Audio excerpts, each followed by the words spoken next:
Washington. In 2017, one of the first controversies to come out of President Donald Trump's administration came when he and his press secretary boasted falsely that had the largest crowd to witness an inauguration.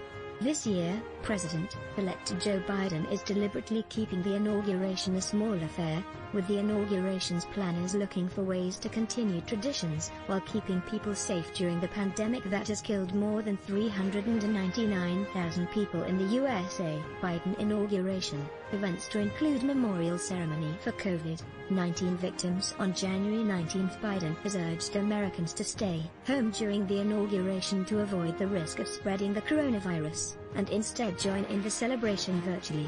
There are many grand traditions to the inaugural, and we plan to honor them by highlighting more of our nation's people than ever before while keeping everyone safe, said Tony Allen, the inaugural committee's chief executive officer. The day will consist of the swearing-in ceremony, a visit to Arlington Cemetery, a virtual parade and a prime-time special in lieu of the traditional inaugural balls.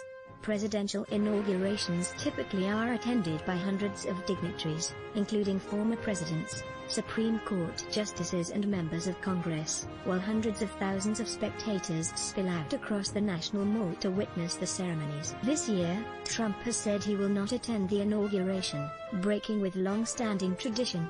Vice President Mike Pence is set to attend. Tickets for this year's ceremony will be limited.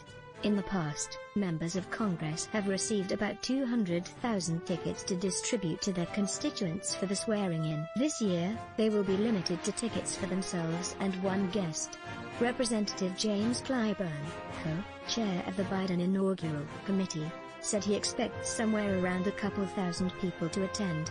However, Washington is preparing for the possibility that violent protesters might flock to the Capitol for Biden's inauguration, which will take place 2 weeks after a pro-Trump mob rioted at the Capitol, believing claims that Trump had won the election and not Biden. Metro stations across the city will be closed and members of the National Guard will be stationed in the wake of the violence that turned deadly at the Capitol. What we know about weekend protests: National Mall closed. States brace for possible violence contributing. Michael Collins, Savannah Behrman.